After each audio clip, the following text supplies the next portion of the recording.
Hey everybody, welcome to Swedenborgian Life Live. Today we're going to be talking about spiritual experiences. That's what I'm talking about. I guess I'm talking about what we're talking about. My name is Curtis Childs, and I'll be your host. That's one of my best intros ever.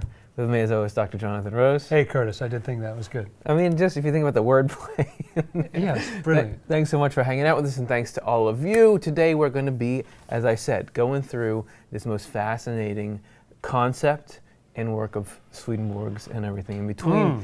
If you're enjoying this series and this show, please give us a like and a subscribe. That's really important to do your diligence there because that helps us and it helps us get into the YouTube. And we are going to be finishing our look through the nature of everything. Yeah. Today. This is the last one. If this is the first one, it totally stands alone. But I am saying we're wrapping up a mighty journey here. Yeah, that's right. And I don't know if I'm ready for that emotionally or verbally. So let's do a little bit of warm up here to get ourselves into the state of mind where we're going to be able to comprehend the things which are to follow. You're going to be doing it along with us. We'll see you there in a second.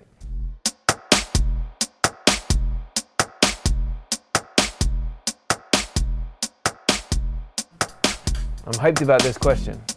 It's a great question. You know what the question is? So yes, I do. Okay. You're all gonna answer this question along with us. So as it comes up, type it into the chat. At the end of the show, we'll put your stuff on screen and we'll read it. Or if you're watching after the show premiered, just type your answer. Because I want to know everybody's answer to this. Because I think it's one of the most, if you've been following Swedenborg for a while, it's one of the most interesting questions you could ask, which is the following. If Swedenborg could write one more book, what would you want it to be about? And the reason I was getting all giddy about that is because if you get deep into the answers and the explanations that Swedenborg gives, and you say, even though it's this strange, dusty, musty 18th century stuff, wow, I'm finding stuff in here that is just weapons grade information. I can't believe it. Where did this come from? Then to sort of hit some limits where you're seeing your picture of reality built out and you're seeing it augment what you know and you're seeing it kind of prove itself and things. But then there's a gap there that you feel like, oh, I want to know more there. Or there's questions you have about the material. Anyway, I don't need to give it this much of an introduction. What would be the book? And you've had your head deep in the text more than anyone, so. The book that for a long time I've wished that he had written was a book on spiritual practice, like something more. Yeah. Not that he doesn't cover that, I'm not trying to knock what's already there, but it would just be great to have gathered in one place, okay, here's a little bit about prayer, here's a little bit about, he does talk about repentance, and it's probably most practical about that. But what about meditation? He talks about meditation a lot, but he never tells you, here's what I mean by that. Here's how to do it, or here are some suggestions or something. Right. And maybe that would have limited things too much, but I have for a long time wanted to see some book. Just break it down for me. What should we be doing here? To-do list, exercises, absolutely. That he focuses so much on the structure of things and the thought and the information. Yeah, that's right. But tell me what to do and tell me how to progress from week to week. And I definitely find myself trying to cobble those together. That's right. So that's a great one. It's not that there's nothing in there, but you do have to do your own work to assemble it, kind of thing. I feel like I would love for Swedenborg to become if he's got this. Assuming he's got the same connection to what he had before. Look down at all of us or look sideways at all of us that are currently trying to understand what the vision you were trying to communicate, right? Right. And I mean this channel, but I mean all other Swedenborgian pursuits from all kinds of organizations and independent people and the linking between the two. All that. What are we most not getting right? Yeah. Like what are we most misinterpreting sort of an update? Yeah, like if you watch this, our show, what are we missing, or what are we? No, you don't get what I was saying there, or what based on how we're now interpreting it, do you realize? Oh, you have to have this, or else everything you've got don't work. Or the emphasis is just, you know what I mean? Like, you're leaning on this a lot, but this is really what I meant. This, exactly. This is filling up about 45% of your airtime, but it shouldn't. It should really be this. Wouldn't that be the most? That would be really, really interesting. And I'd love to hear his opinion on certain issues that are more prevalent now that weren't just a thing then. Yes. That would be really interesting. Of course, I just would love to hear that, because it's not that he well, I'm not going to talk about current events. Back in his day, he was very specific about things that were happening in the day and about specific people in the day. So I want to hear that too. And would his books have hyperlinks in them now? Would they be digital? They do have hyperlinks in them now. The New Century Edition, you can download them on Swedenborg.com. Links to the other books. Okay. That's good. So we're really looking forward to hearing all your answers. I'm warmed up. Let's get in there. And I was all talking about the importance of Swedenborg's insights. And today we are really going to be looking at the raw material behind everything. Couldn't be a cooler book or series of books to work our way through. Let's begin now.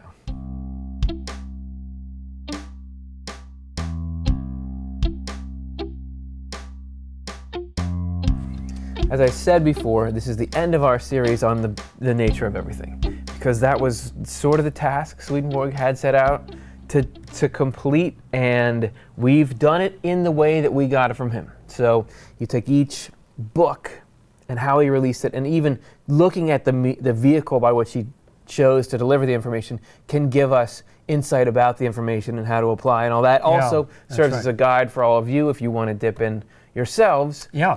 So what I'm trying to say is it's important to understand the books. Yeah.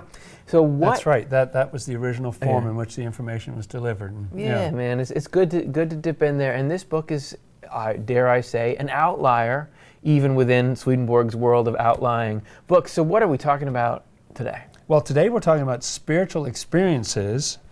I mean, yes, Swedenborg had spiritual experiences, but he also wrote down something that eventually scholars were able to piece together that he referred to as spiritual experiences. That's what he called it, only in Latin, of course.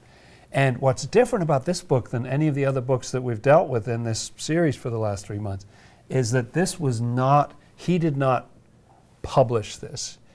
And it wasn't even really one sort of work. It wasn't like, I've got a beginning and a middle and an end, and there it is, there's the chapters. And no, it was a collection of his spiritual experiences over quite a long period of time. This is Swedenborg's journal, essentially. This is his field notes. This is his frontline information. That's right. Before he synthesized it to write a lot of the books that he wrote. I'm not trying to be insulting about anything in it, but sometimes before he scarcely understood what happened. Sometimes he's just sort of writing down, this just happened, I don't know what it was. And then a few pages later you say, oh, I think that was what's meant in the Bible by these people or something, and he kind of figures it out. With all that said, what's the headline for a work like this? What if you had to come away with a message from it, or if you had to condense it or boil it down, can you? I guess the thing that comes to mind is to say something like a glimpse at Swedenborg's intense journey. Yeah. That's one way of looking at it, sort of a behind-the-scenes glimpse. You do get a look at his progression, and another way you could frame it is, a whirlwind tour of the vast other side, or this. Yeah. Just you get, and we were noting that you look at the headings on the different sections in here, and they just vary so much. You can go from I thought from the angels about the nature of the existence of something, to the evil spirits that tried to kill me all night, to this rainbow heaven, to on the nature of forms versus this friend of mine who turned out to be a rotter in the afterlife, and just every, because he names names in there and stuff. Yeah, he gets personal sometimes. It's kind of like our channel here, because we'll jump topics so much. Right. He's doing that, but just in very rapid succession. Boom, boom, boom.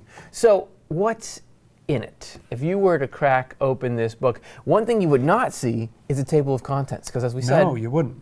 He's not publishing this, so he didn't have anything like that. But in the translator's preface to this edition, you do get something interesting here. So what's this? Well, that's Swedenborg's actual handwriting there in Latin. A little bit difficult to read, but and you see that it's got a paragraph with a paragraph number there, 3769, and then there's a paragraph, and then 3770, and then a paragraph, and then it gets interrupted, and 3771 is way indented, almost half the page. Yeah. Those were called the indented paragraphs. I don't know how they came up with that name for them, but as he was writing about what he was actually doing in this manuscript was explaining the books of the Old Testament. He was starting to work on that, yes, and writing a draft about that. And he just thought, I'll just explain the Bible. Yeah. But then now and then an experience would happen to him and he realized, this is really different. I'm not explaining the Bible. I'm explaining my own spiritual experience. And so he would indent it. And later when he went back, he would index those.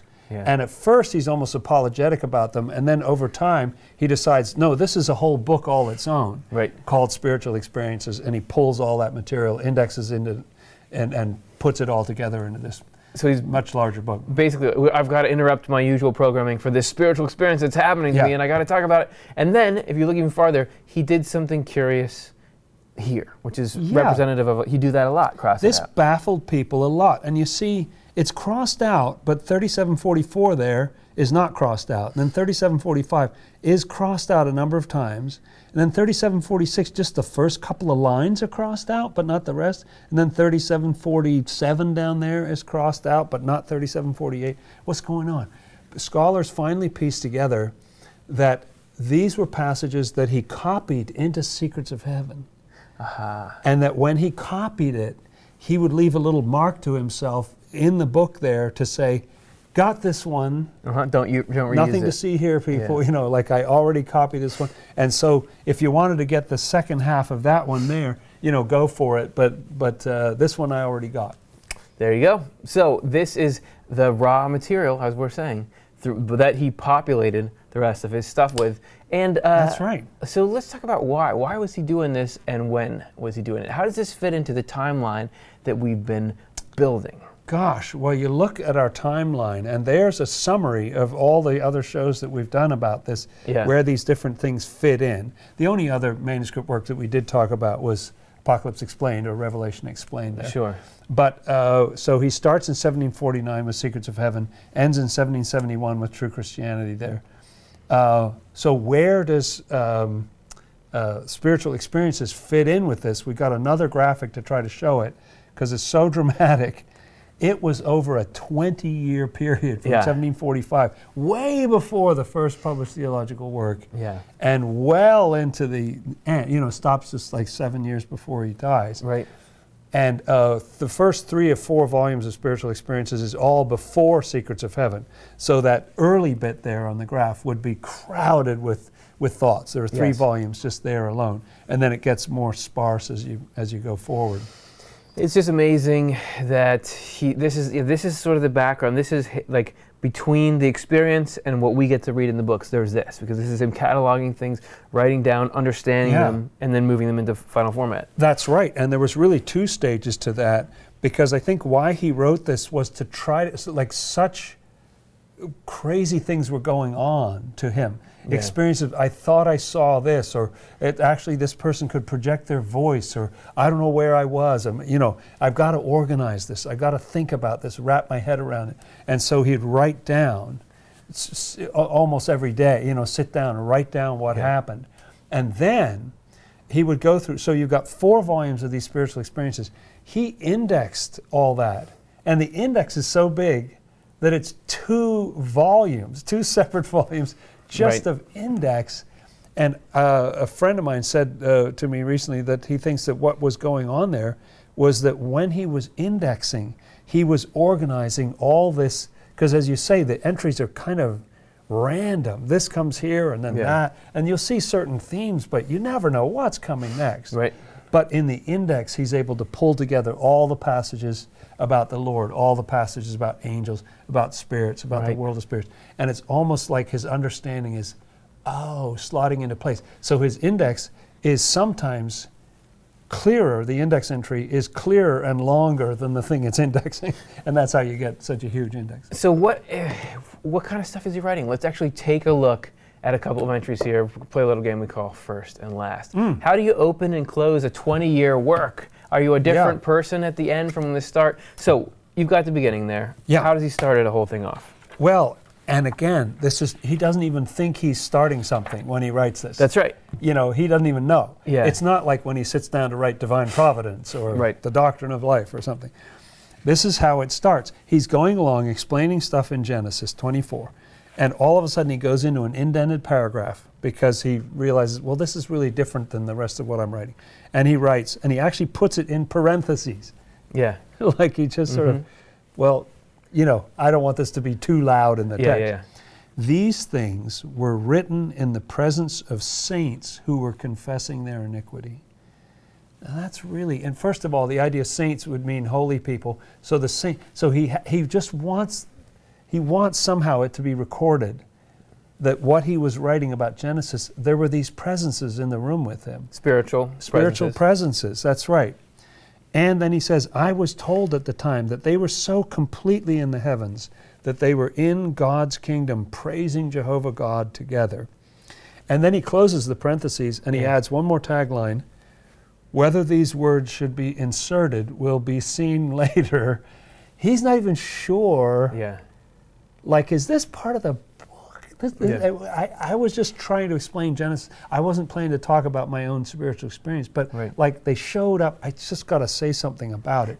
And that sort of apologetic beginning led to this massive thing, thousands of pages long. Wasn't that how when you're writing something, you have an idea for a line, and when I'm writing my own little thing, I'll say, well, make this better, or should this be in, and take this out. Note to self. Yeah, that's right. So fast forward to 20 years, and we actually are going to read the very last number because the book ends abruptly with a big index to a work on marriage that's not the one he published. It was going to be a different one. Yeah. So we're not doing that or the one just before because it's a little long, but this is the third to last. We'll give you the third to last here. Is that good enough? That works for me. We've gone from number 1 to number 6,108. Wow.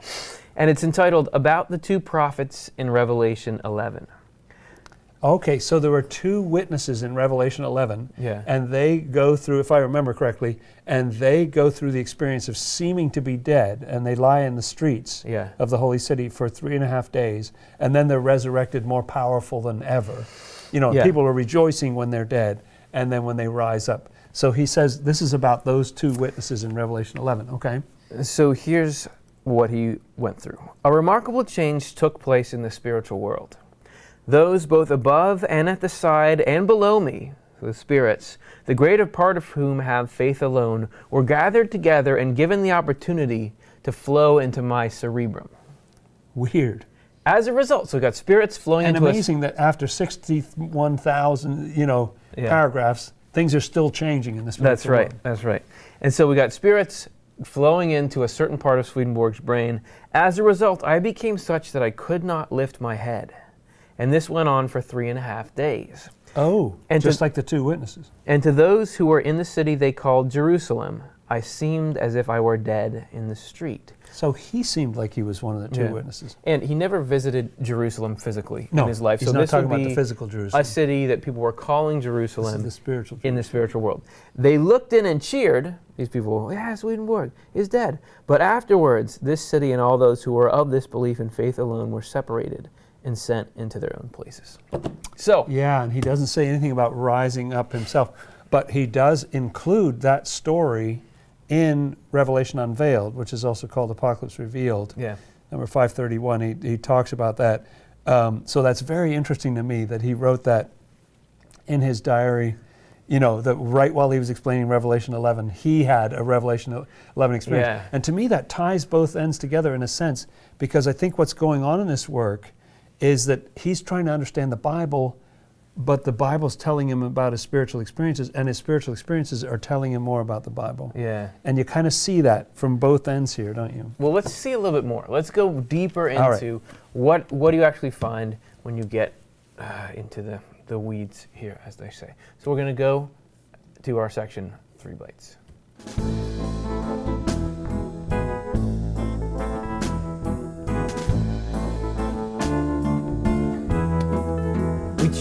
How do you pick representative samples of a 4-volume work written over 20 years?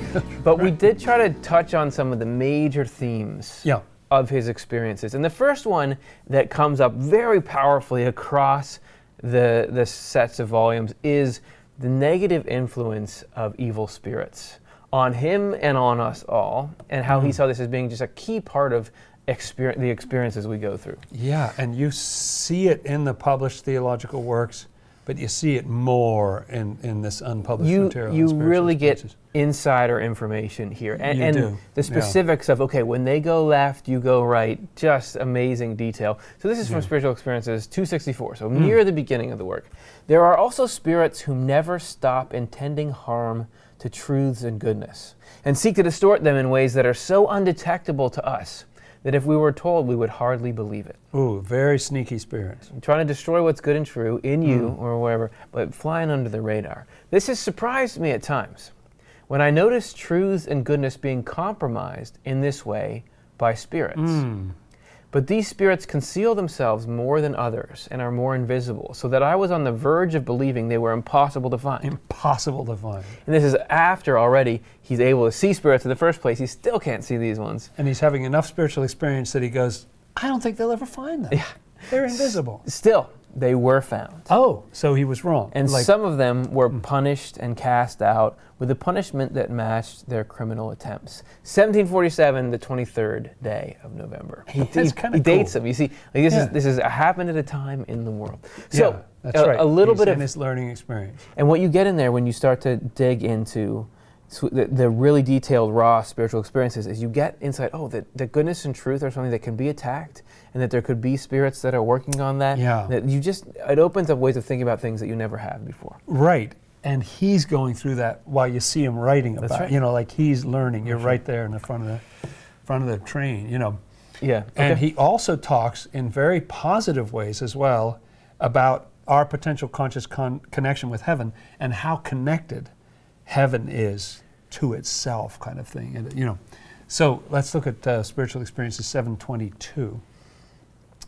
We are capable of living in both lives at once. That's capitalized because it's the heading. Yeah. These things will have these little headings, and then you have a little riff on that, Right. and then you get another heading, and so. Both and this lives is about being the spiritual nature and natural, right? of the human race. The human race was created by the Lord with the capability. So this is important because Swedenborg's not saying, I am special. Yeah. He's saying this is built into everybody. We get that question, can we do what Swedenborg did? Yeah, and he He's says, saying, well, here's the answer. The Sure. human race was created by the Lord with the capability of being simultaneously present in the world and in heaven. Our outer self in the world, this is how it's designed to work, and our inner self in heaven. And therefore being able to speak with spirits and angels as well as with our fellow human beings. No difference. You talk to an angel, you talk to a person. So this is actually a bizarre situation that we live in, where we just have to hear, well, look, on this YouTube show, they're quoting this guy that they think really did see spirits, so Yeah. maybe there are spirits. That's And a I've weird. never seen one, but Yeah. you got to sort of take their word for it. Or that something. this is not how it's supposed to be. No. We were designed this way so that heaven would be united with the world. That's the project, unite heaven with the world and the world with heaven. So it would go both ways. By the mercy of the Lord, and now he talks about himself. This has actually happened with me. So he's not saying, I'm experiencing something that's just unheard of. He's saying, I'm just experiencing the way it was created to be. This is just a capacity everybody has. Like, I'm actually normal. Yes, this is normal. What I'm going through is normal. To such an extent, and this is an interesting little detail he brings out here, that when I would interact with people on earth, see, Swedenborg must have thought, do I look different? Do I seem different to you? Yeah. Because he's having all this stuff going on. He's hearing stuff, and do I seem different? And he says, when I would interact with people on earth, I was not at all different from my former self. And no one could tell the difference between me and someone who lacked this ability. Undetectable. Do I seem different to you? What are you talking about? He didn't not even a bit. seem like spacey or Nothing. out of it. Yeah. So he's in a totally different consciousness, and other people saying, you seem the same to me, dude. Yeah.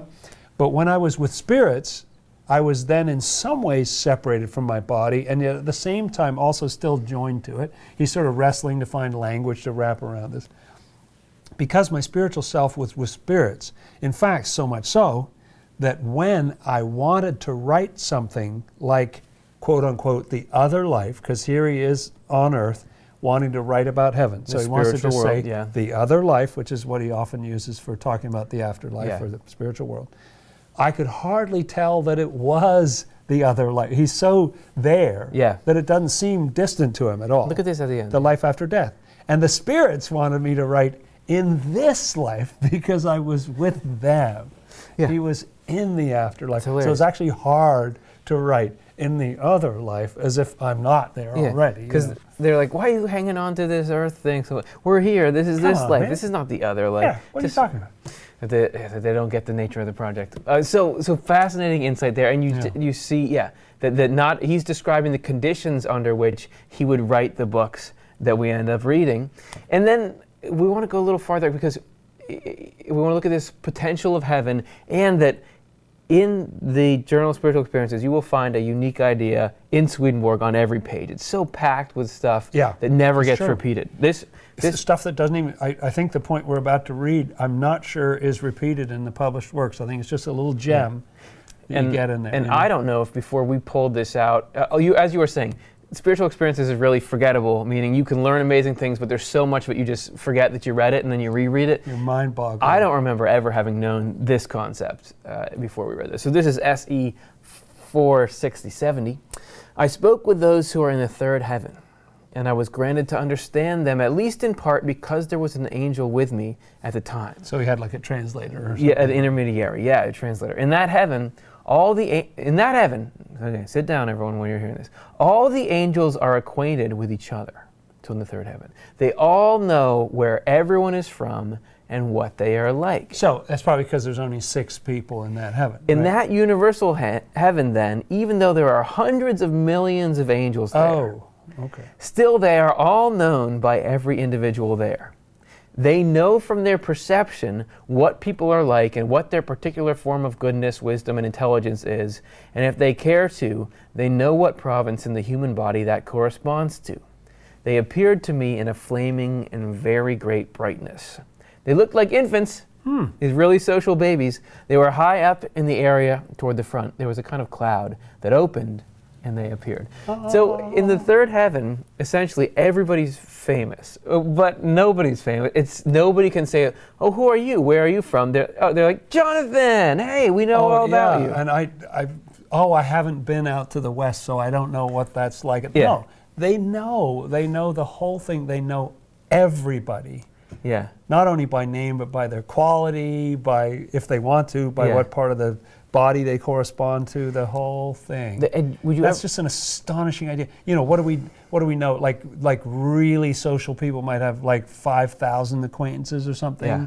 Not hundreds of millions. What is that like to know and love hundreds of millions of other interesting flattening of social hierarchy. That there's not popular people because everybody's really popular, you know. So, right. Anyway, fascinating. This very hip. Little nuggets. That's the kind of little nugget. Just that you just get that, and then you turn the page and you're onto something else. But it's so cool. But just take some time to ponder what life like that would be like and how that changes the way we feel about how life is here. Yeah, you can just meditate on that forever. And then there's another one in the next paragraph. There's another one in the next paragraph. The capacity of the heart to love and be able to identify hundreds of millions of people, like to actually know and be able to tell them apart and know exactly who they are. Yeah. You know, like that's remarkable. So who knew the human heart was capable of that? Who knew? The people who read Spiritual Experiences. So that's right. You can get in there yourself, find all kinds of stuff. Some of it is uplifting in that, some of it is disturbing and offensive and gross. Or, so right. it's definitely a wild ride, but there's a lot of, I just find myself picking really cool things out of it. So that said, hopefully we didn't already answer this question, but how can it help? Why continue to publish this thing that Swedenborg never even officially published? What's this do? To me, it's as long as you understand the nature of the material and how Swedenborg was sort of learning as he went. Some people sort of take it because it's published in a book now as if, thus spake Swedenborg, and so we know exactly what's what in it. Well, that's not the nature of it. He's working things out. He's writing madly. He most of the time forgets verbs and half the time doesn't have nouns in there and stuff. But it shows you several things. One is that you see his process, as we've been talking about. You see him learning, casting off his old ideas, getting new ideas, seeing things, discovering things. It's amazing to watch. There were some people in Swedenborg's day who thought that he just made it all up. He just sat down and just made up the books. Yeah. But it would be kind of extreme to write like 6,000 paragraphs of the backstory. Yeah. You know, it kind of makes it more legit. Yeah. And also, for just if you're interested in spiritual things, it's just a wealth of detail and fascinating stuff that sort of enhances what you get from the published theological works.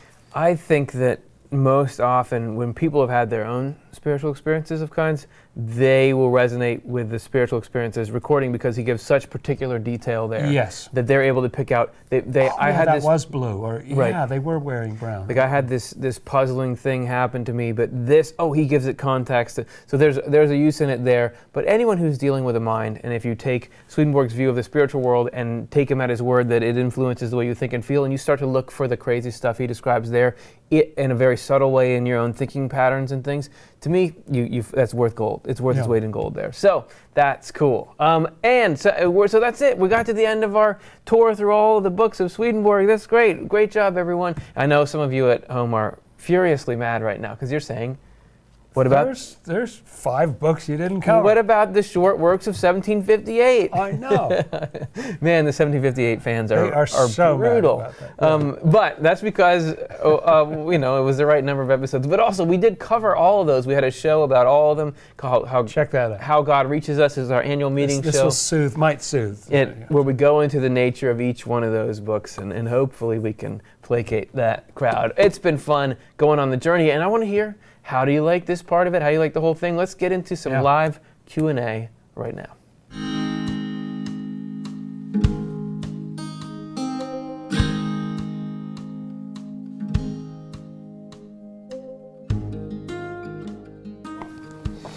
So what's on your mind?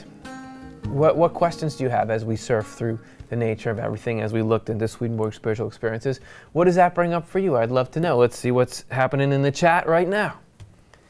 Shelley Evans asks, did Swedenborg ever question his own sanity when the spirit world started opening up to him? Hello, what is going on? I used to be a smart scientist and now I can't stop seeing spirits and angels. Have I lost it? And since we have, not only in his Journal of Spiritual Experiences that we just talked about, but also his Journal of Dreams, which preceded that, do we ever have Swedenborg questioning his sanity? I mean, he must have. Does he ever record it? That's a very good question, and he certainly questioned at first when he started having these experiences whether he was experiencing what he thought he was experiencing, and was this legit? Was it for real? He also, because of the biblical background and the Christianity that he'd grown up with, was very familiar with the idea that spirits could deceive you.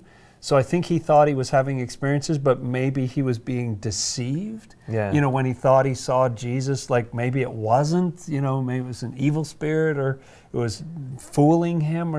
And so I don't know, and he did feel very much like he's a sinner and he's weeping and he doesn't deserve it. And so he goes through huge... I would say he must have questioned his sanity at certain moments, because he even talks about, we did a show about this, didn't we, where his thoughts split up and were fighting with each other. His thoughts were actually fighting with each other, which is kind of a little nutty, I wonder... And so I think it was a wild ride. Yeah, I think he really did wonder. And you see him pretty quickly sort of, no, it must be the Lord. Like no, this is legit, kind of thing. But it doesn't sort of instantly, oh yes, of course, you're Jesus, nice to meet you, And it seems like the climate of the world that he was in, nowadays it's much more, if you believe in a spiritual something or you have any kind of experience, you're crazy. Whereas back then it was still like a theocratic state, like the church was much more powerful and influential in the culture. It was more like, well, everybody knows there's some kind of afterlife, even though it wasn't totally that, but there's less, And they even believed there was a spirit down in the copper mine who would tell people, not to work on Sundays and don't curse, and so it was sort of part of the folklore that there were spirits, and so more than today. So he more seemed like he was trying to prove that he had legit experiences, but I believe, unless I'm mistaken, there was one time he was traveling on a boat and the spiritual experiences halted for a while. Yes, that's right. And he wrote that when they stopped, and he had been having them for like a year, but when they stopped, he said, I could tell that if they hadn't started up again, I might have just dismissed it all as a bunch of fancy. That's right. Exactly right. So that would be sort of a questioning his sanity. Oh, something's up with me. That's why that happened. Yeah, right. He could have just gone back to normal. Don't know what that was. That was a trip. Weird, but get on with life. Great question. Let's take the next one. Heather Fox asks, does Swedenborg say anything about whether evil spirits can cause physical signs? I got an obvious sign of something awful that I was already afraid of and can't do anything about. Is it from God? And this obvious sign, interesting. So something that meant something to Heather Fox, like this. I'm concerned about this thing happening. Oh, I saw this configuration in the world. I don't know what it could be. So some kind of bird landed on something. Can you get signs like that? And can hell send you those? Can God? Who controls whether there's a sign and that sort of thing? A thought. It's a hard question to answer, but a thought that comes to me is that if it's, generally speaking, if something comes from God or heaven, it's usually about something you can do something about. Like generally, in the Old Testament, or when there's warning, Nineveh, the prophet comes and says, you have to turn around your evil ways, and then, or this city will be destroyed, and then they turn around their ways and the city isn't destroyed, and the prophet's actually kind of depressed because I was hoping to see the fire show when it was when it was destroyed. But so those signs will have a purpose. They're trying to help you change, not be something that you absolutely can't change and you just have to watch in horror as it unfolds or something. So that feels a little darker to me. I don't know. What do you think? Yeah, when I look at the influence of what I would call hell in people's minds, I think back to on my own when I was really obsessive compulsive. What that is trying to do is get you to read into things like this. Yes. Because this door didn't close right, your family's in danger. Or because you didn't properly cleanse something, there's danger ahead. And I can't count, even now, still, when I have to travel somewhere or something, I'll get this little well, you're going to die on this trip. And it never happens. Right. So I just say that, and there's been times when I felt like, does this thing mean something? But it doesn't. I guess what I'm saying is I have no idea for Heather Fox in particular what you saw, what it means. I do know that it seems to me like what I would identify as hell is always trying to convince me that things mean something that they don't really mean. Yes, and I in my experience, the evil spirits would give they always want to give a sign. They want to be as powerful and impactful as they possibly can be. Yeah. So they want to give a sign. But as I watch life unfold, I realize often they're very ignorant. They don't know what's about to happen. Yeah. They don't know, or they put a negative spin on everything. One sort of humble example is that when I was going to take my PhD exams, you have to work on these exams for an entire year. Yeah. It's just so nerve-wracking. I don't know. And so I'm studying for these exams and everything. And every time I thought about that exam, I realized evil spirits are just giving me a picture of me sitting playing the exam, and there's this just horrible discordant music. Yeah. And I realized after a while, you got no content. There's no content in it. There's just, and actually I passed my exams. It was fine. Yeah. They didn't know what the future was going to be like. They're preying on the fact that I'm nervous about it, but they didn't actually know. And so they wanted to seem like, this is a foretelling of it's going to be so bad when you go in for that test. But it actually wasn't. It was, it was fine. Well, I'm pretty sure on your lower third it said Dr. Jonathan Rose. So I think it did. You must have passed those or something. Yeah, I must have passed. Yeah, that's true. I must have passed. It's tough, and I'm wary to prescribe anything for somebody's life, but it just does seem to me that everything that Swedenborg indicates is that we're not told the future because that would take away our freedom. Right, and you can't even see providence in the face. It says you see it in retrospect and that kind of thing. So if there's something very clear along those lines, it makes me kind of doubt it. And I would say pray on that. You know, like just hold that in prayer. Because I have definitely been in the position where I'm being given the message that God is telling you something soul crushing, and it's just telling you it, you know. But I don't think God does that. Like that doesn't. That's not how it works. And the truth, even about anything, the truth sets you free. So I don't know.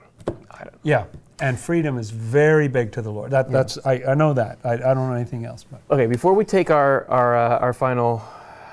Or maybe we'll do 2 more or something like that. But all of you, great questions you're getting in. I want to add a task here. Start getting our elevator pitch topics in there. If you're not familiar, what's an elevator? It would just be a little description of something in Swedenborg that you want us to explain on the fly in a minute or less. So just pick a little, like literally 60 seconds. A subsection of, hey, I want to know about correspondences or something like that, and watch us squirm. Let's take the next question. M. Tarquini asks,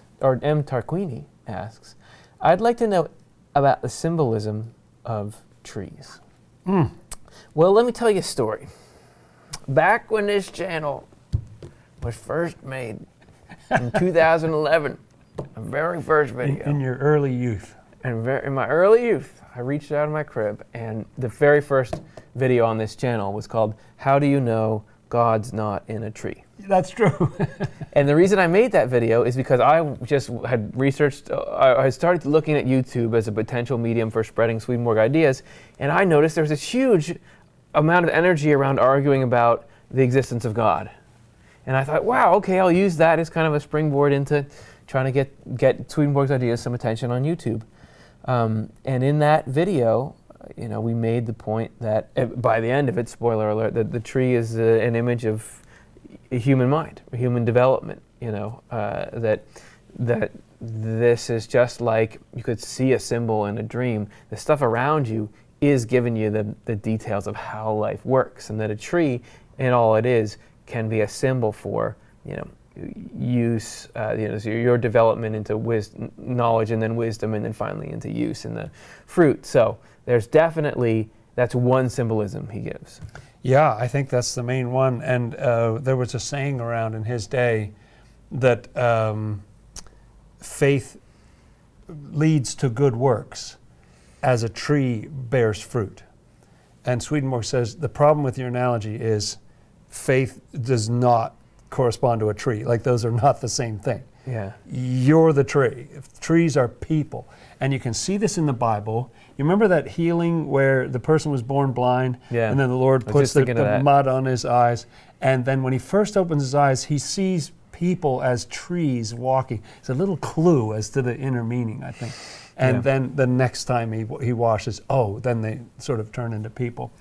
And the thing that's tree-like about us is that we start with just this little understanding, a few little leaves, and then you start to grow some sort of a core, and you get stronger, and the roots are going down and the branches are going up, and then you bear fruit, as you were just talking about. But a difference between us and a tree is that Swedenborg says that we're like trees, that then the fruit falls down and grows into a number of trees, and that grows into a whole grove, and a number of groves and forests of forests without end. So the difference is just that we're like a bunch of trees, but we develop just the way a tree does. Yep. And so there's that side of it. There's also the we did a News from Heaven episode not so long ago about the passage where Swedenborg is describing what the tree of life means versus the tree of knowledge of good and evil. The tree of life being a person who acknowledges that good and truth are coming from God, whereas the tree of knowledge of good and evil is us believing the appearance or the illusion that we're autonomous, self-running beings that are kind of the center of life. And you think about, if we're the tree, you think about what leaves do for a tree. They're the ones who allow photosynthesis. They sit out there and can catch the sun, which of course the sun is a symbol for God. So the truth in your mind, these ideas in your mind, is not that they're actually showing you God, but they're creating, you learn little spiritual factoids, they create a spot where the actual picture can come in and hit you. and then feed you, and you get the leaves of the tree for the healing of the nations. There's ideas that can heal because without that photosynthesis happening in that tree, you're not going to be able to make any fruit. You're not going to be able to do anything. And he points out that the leaves are the lungs of the tree. So that's kind of cool, that the correspondence that does the breathing, and it does breathe for the tree. I love nature correspondences. Go sit out there, and with just the general idea of this tree is symbolizing something spiritual, see what comes to you, because you're going to get something cooler than we just said. The beauty and the strength of how a tree develops over time, and you see these old trees, or they're hanging on, they're very old trees, and they're hanging on to life. Most of it's dead, but just one branch is still, going strong. Are you talking about me?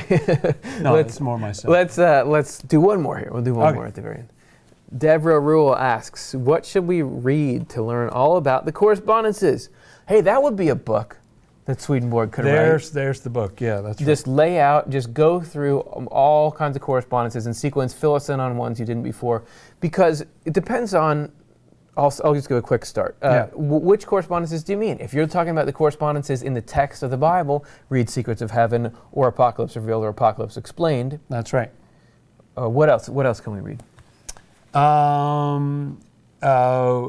Actually, the accounts of Swedenborg's spiritual experiences that he has scattered throughout his works, and there's a lot in Heaven and Hell. Heaven and Hell has a whole nice chapter on correspondences. Oh, that's right. That's pretty sweet. And there's also stuff at the ends of the chapters in Secrets of Heaven where he goes into the correspondences of various diseases and the parts of the body and stuff like that. Yeah. So it's in there, but it's not sort of pulled together into one volume on correspondence. That's a pretty cool idea. It's not even that user friendly. I'd love another book about correspondences that say, okay, here's how you can look for correspondences in places other than the Bible, and how there's so much more. I feel like I can start to get an intuitive sense of how you see correspondences in nature, but I'd love for him to touch more on that and sort of, you're walking through the woods, how do you do it? Right. Okay. That's right. That's great. Okay. Great question. Thanks everybody so much. Get your elevator pitch ideas in there if we haven't already got to, and we're going to get to them right now.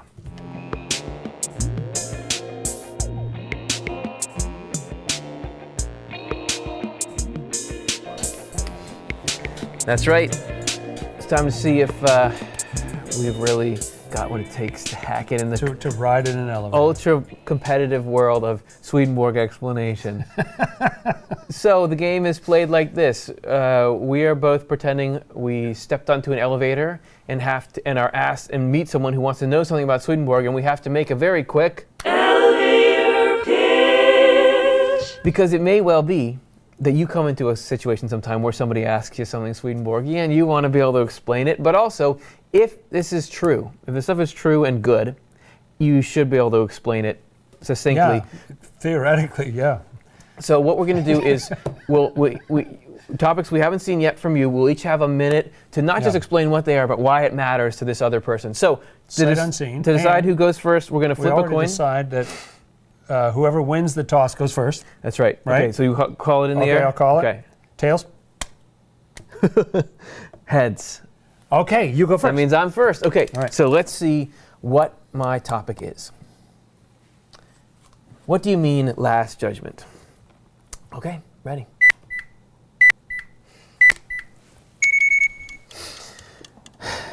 Well, I mean the last judgment that's happened recently. There's been a lot of last judgments. Oh. And there's actually different layers of last judgments. Every time that a project, God has these divine projects to reach the human race that we call churches. These are spiritual epochs in the way that we think and feel and the way that we connect to God in heaven.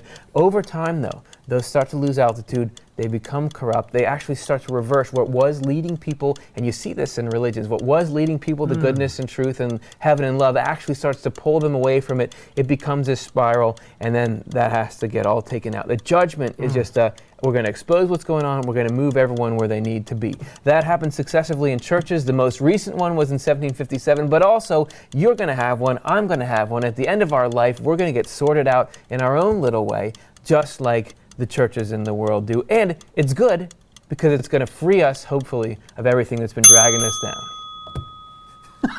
Do you want to sign up for the last judgment? I do. Okay. I do. I'm ready now. Any That further was thoughts about awesome. it? Yeah, thanks. Yeah, that was really, really good. And the thought that I had while you were explaining that was that it is so great that the Lord has the power to, like things get to be a mess in the human realm. And it's so great that there's a mechanism.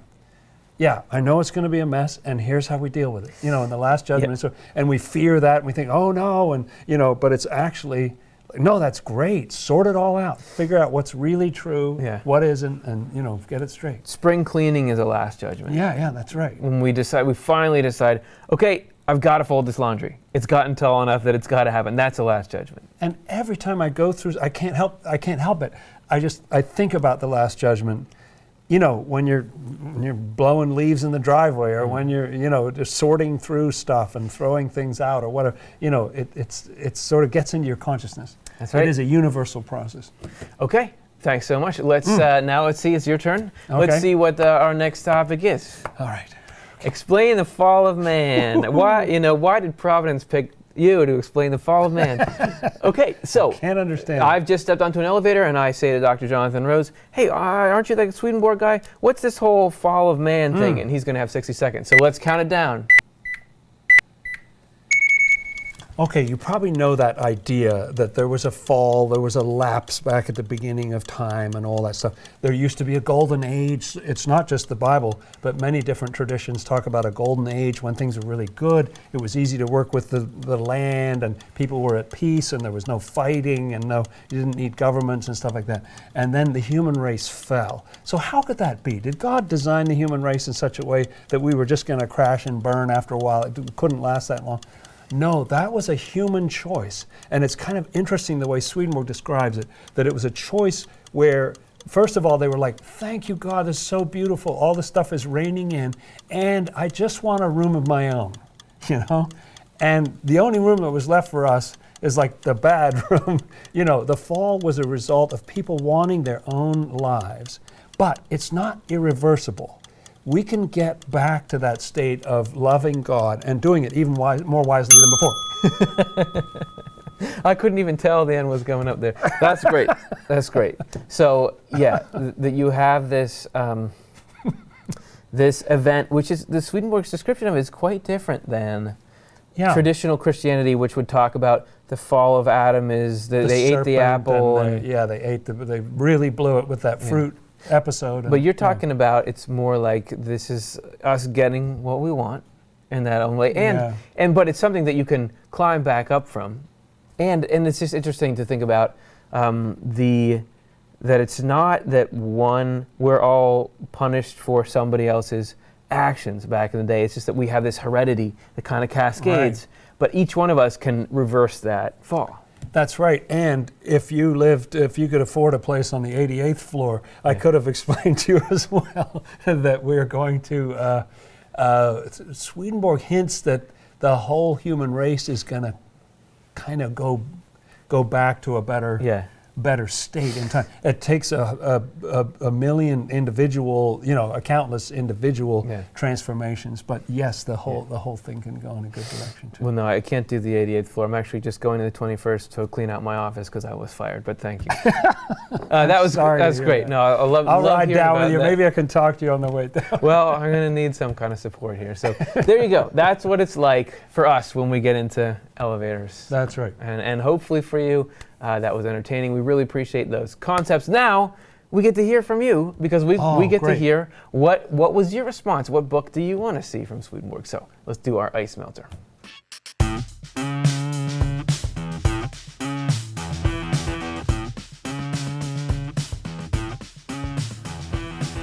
If you remember, way back at the beginning, we had a question that was this one. If Swedenborg could write one more book, what would you want it to be about? If you're watching this after the fact, write it down. We'd love to hear from you in the comments. For everyone who wrote down in between now and then, let's see what you had to say. I would want his writing about the different world religions. So the modern different world religions. Nice, yeah. Correspondences of Balaam and his donkey. Interesting. What did that mean? Yeah, that's a good story. Yeah. The day-to-day, if they have days, life in the afterlife. Like a little more detail That's really there. good. Yep. what he knows now compared to what he experiences 250 years ago. That would be cool to tap into that. What has changed, what hasn't Growing changed. in wisdom and yeah. How to get spiritually advanced in heaven. Nice. Human life in the universe. Go out there, do more. That's right. How Jesus did the miracles he did. And if people can still heal with energy now. I'd love to know more about that. More about the relationships in the next life. About the current discussion on social justice and the afterlife. Yeah. That's an interesting one. If he hasn't already, a book about finding God's purpose for one's life and how to live into it if you feel you're off track. Yes, yep, That's absolutely. good. More internal sense, the New Testament prophets. Yeah, there you go. I know it doesn't sound exciting, but it would be great to have more. That's right. Yeah, what is this, the guy who sees people like trees walking? Yeah. A book now to tell us what's happening in heaven now. That's right, the update. That's It's good. true, because even sometimes on this show we say, well, in heaven they have stuff that sounds old school now, so what do they got? More about rules, technicalities for women, because conjugal love is mostly saying what's okay and not for men. True. Yeah. Divine time and perception. Cool. And a book on the collective field. Interesting. Nice. Did I steal some of your, did I read No, some no, of yours? I Okay. think you go. Swedenborg for idiots. I'd buy it in a heartbeat. Swedenborg is great at making me feel like an idiot. Right. What are you talking about? But that is a great idea, like to have the Yeah. simplified version kind of thing. Yeah. About what prophets he met and talked with. I know he talked to a lot of angels. All about the nature of gender, things like the idea that God is both and neither gender. Yeah, that would be sweet. Break that out. On Paul, the epistles, and the concept of grace, and whether Pauline Christianity is correct. Yeah, dig into the epistles a little more. That's right. How our physical world truly began. So perfect yet so fragile. Why? Yeah, that's right. And if it's not the creation story that you get in Genesis, Yes. what is it? What is it? Like, how did that happen? Yeah, luckily he didn't try to dip his toe into it too much back then, because would he have been totally wrong? Who knows? That's right. Okay, that's awesome. So hopefully we discover some lost manuscripts It could happen. that are out there with all that stuff in it, But in the meantime, check out Spiritual Experiences, because it may well be that some of the stuff you're looking for is in there. Thank you so much for joining us on this journey through all these books. If you want more, we got News from Heaven coming out every single Thursday and Saturday. This is where we go deep into a particular passage of Swedenborg. We draw on it, we think through it, and we figure out what it means for our day-to-day. We technically meaning Curtis by himself. The Royal Curtis. So if you're enjoying this show or any of our shows, don't forget, like and subscribe. That is what helps us really, reach more people. That's really what this is for, is reaching more people. If you're subscribed, click the bell, because this will help us reach you. You'll get a new notification. That's right. And we got a new way that you can support us. We're a nonprofit, and we need financial support to keep doing this stuff. Here's a new, easy, fun way for you to be a part of that. We want the ideas and insights we cover to be available for free to anyone, anytime they need them. That's why we offer Swedenborg's books as free downloads on Swedenborg.com, and we share all the content on our Off the Left Eye YouTube channel with no paywall or ads. The only way to keep this up, though, is for those of you who like what we're doing and feel comfortable giving, to give. If the idea of helping others have easy access to the content we produce feels meaningful to you, please consider supporting this cause with a donation. You can go to otle.causevox.com and follow the prompts to give a one-time or recurring donation. We'd be honored to have you become part of our growing community of supporters who help these ideas reach and nourish thousands of people every week around the globe. Give if you can, receive if you need. If we cycle through this way, in the end, everybody wins. And thank you, we mean it, for all the support everyone's been giving us. It's made this whole thing possible. Hey, next Monday, we are going to show our appreciation for everybody by doing a panel show where we do nothing but take questions from you the whole time, really get to hear what's on your mind and give our best thoughts on it. And then, announcement, the Monday after that, our spring season of Swedenborgian life begins. We're at the end of this book tour, so now we're going to be diving into 4 episodes with all kinds of graphics and looks at, can you change your life story? How does what Swedenborg teaches us about the nature of reality change the way we see our own life story, change the way that we understand the trajectory of events, and also how is our story connected to things in the spiritual world? How is the Lord's Prayer working into our story? All kinds of amazing stuff. How do they keep stories in the afterlife? All of that and more covered. We're very excited about our spring season. It's a new feature we have now, these sort of seasons popping up. That's right, to have 4 shows on a theme. And the team has been working hard on these for months while you and I have been talking about Swedenborg's books and getting ready. So I'm very excited to see this new season. So we hope you'll join us next Monday for the panel, and then every Thursday and Saturday for News from Heaven, and every day in between for short clips. It's going to be fun. Hope you have a great week. Swedenborgian Life Live is Curtis Childs, host and showrunner, with co-host Jonathan Rose. Live stream tech and graphics by Stuart Farmer and Matthew Childs. Show writing and chat moderation by Karin Childs and Chelsea Odner.